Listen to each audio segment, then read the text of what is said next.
Hi, everyone. Um, I wanted to share something with you that I've been trying to do a vlog on, and it's called 64 Hours and 20 Minutes that changed my life. While Gail was here, she and my husband Anthony told me that they wanted me to take a trip to see my good friend, many of our good friends, Steve Scribner. For those of you who follow my blogs on MySpace, I will post a picture of him. But those of you on Facebook know that he is my high school friend and he is on my profile picture. But anyway, I just couldn't get the blog together and I tried to think how I would want to hear this story. So that's why I'm going to share it with you on the tribe page. I would like to ask you not to post this on Steve's page now because I'm not quite sure what family knows I've been there. His daughter knew, but that's just the way I prefer it now, and I think you'll understand why. The main thing that inspired me so much was Steve is in a VA hospital. And as I walked through the doors, I know the holidays are a hard time for many people. It's a time of reflection. Many of us have had losses, and I know that what I went through in the past year with my husband, it would have been very difficult for me to face these holidays if things had not turned out as they did. But I want to encourage you with these men and women who have served our country to think of them. And then I want to share something about Steve at the end that I want you all to know face to face.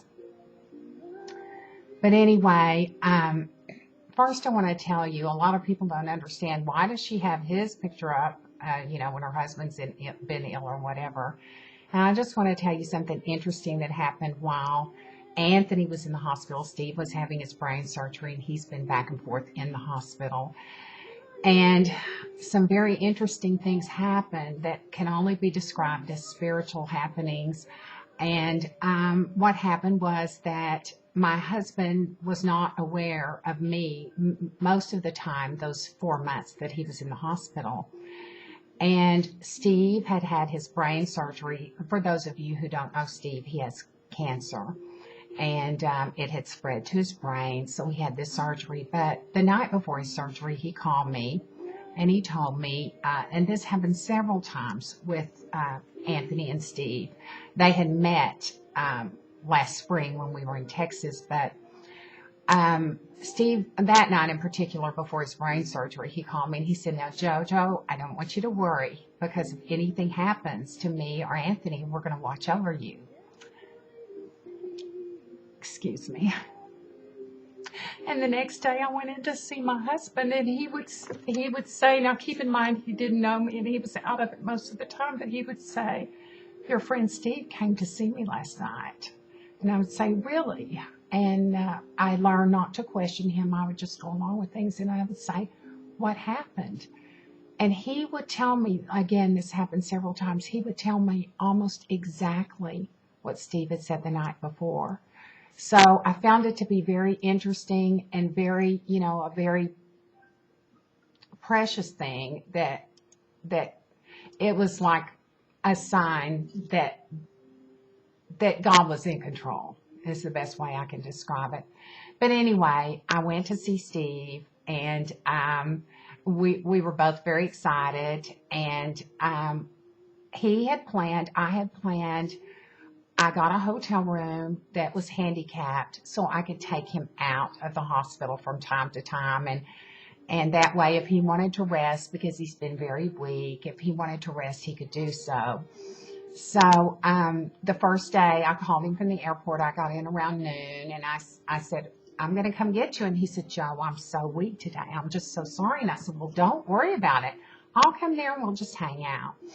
And, he had his own kind of little rituals. I would push him in the wheelchair, and he'd get his coffee, and then he'd want to go out to the smoking court. And I know people would think, "Oh my gosh, he's smoking, he has cancer." Believe me, that's the last thing, we need to think about. But anyway, he sometimes couldn't light a cigarette because he's lost some feeling in his hands. And so I would light a cigarette for him, and we just sit there and we talk to the people who came in and out. And there were young, very young people from Afghanistan there, girls and young men. And I would visit with them. I didn't ask them any questions about their injuries. I would just kind of hang out with them. And a lot of the young boys, I wish I had thought to write down their addresses and I could still get them, but they would say, do you have a daughter that might write to me? And it was so sweet. They were just all so glad to have a guest there. And one of the reasons I'm doing this is because I want you to remember the military people this Christmas, this holiday season.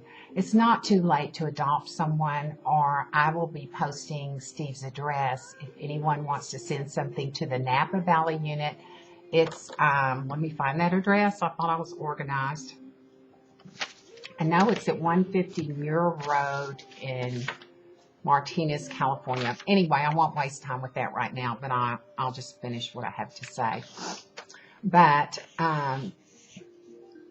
as I said, there were just some really precious moments during this time. And one time was it started to rain when we were in the courtyard, and there was a Vietnam vet who didn't have any legs, and he had the real long hair, and he was on his tummy on a kind of a stretcher thing, and they'd roll him out there so he could smoke, and he had his radio, and it was playing like all the old Woodstock songs, and he was leaning on the radio. Well, it started to rain, and I went over to him, and I said, let me pull you in because you're going to get wet. And it was pretty cold, and I said, let me get you a blanket. And he said to me, you're a mom, aren't you? And I said, yes, I am, and I'm a grandma too. And I didn't ask, but I did have to wonder where his mom was, if she was still living. And that's why I think it would be so great for us, those of us who are moms and grandmas, to think about these forgotten soldiers as well as our soldiers serving now. And many of them, I told my friends we eat a turkey sandwich at night, during the holidays while we're watching the broadcast about the war.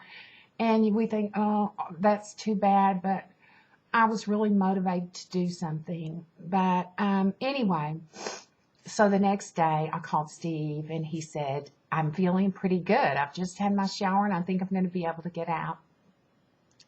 So a big deal was to go to Starbucks, because he loves his coffee, and we drove through a Starbucks, and it was so beautiful in that area. I'm familiar with the area, and we drove through the mountains and went back to my hotel because his daughter was going to meet us there for lunch. And she was just, what a precious young woman. Her name is Kristen. Strong young woman. Has a lot to deal with at her young age.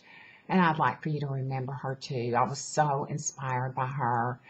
And we just all visited, and it was really nice. And there was a Cattleman's Steakhouse across the street. So I ran over and got steaks, and we all had this big feast in the lobby. And it was just, and then we all went back to the room and visited because Steve needed to rest.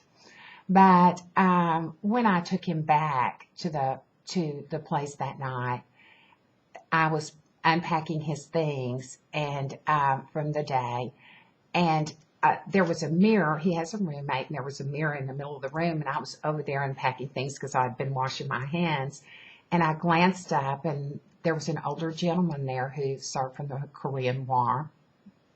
And he said, you're Joe, aren't you? And I said, yes, I am. And he said, well, I knew you were coming. And he visited with me. So I stepped over to his bed.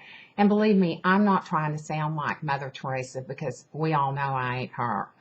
But I said, I want to thank you for your service to our country. And he said, well, I wasn't a hero or anything. And I said, yeah, but you're my hero. And then I gave him a hug. And that's why I found that just the simplest, when I drove Steve back that night, he said, I'm the luckiest guy in the world. I got to get out today. And when his roommate, the older gentleman, saw him come in, he said, what, Steve, you look great. What did it feel like to be out in that fresh air all day? So, and then my return home, when I got off the plane in Dallas, I'm sorry, there were hundreds, literally hundreds of troops being sent off to Afghanistan. And I had a 3-hour layover, which most people would think, it was interesting because I have friends in Dallas that I could have called, but for some reason I just knew not to do that. And so I didn't make plans to visit with anyone. And when I got off the plane, I see all these troops. So I've always acknowledged them in the airport, but never have I seen this many at once. I visited with a young man named Sean, and he told me how he felt going over there, and he's fighting in the southern region and what it was really like. And I won't repeat any of that because it was very personal and it gave me a lot of insight and things I had not thought about before. But I was so inspired that I spent my hours, and again, I'm not Mother Teresa, but again, it's just a simple thing we can do. It just makes them so grateful.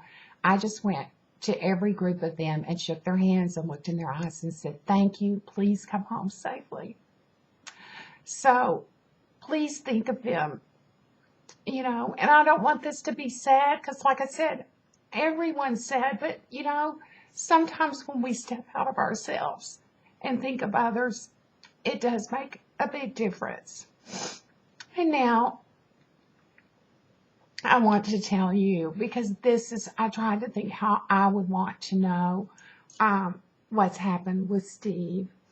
He called me early this morning and told me that the melanoma has gone into his eyes. He complained about his, I wouldn't say complained because he never complains. Honestly, he is just amazing.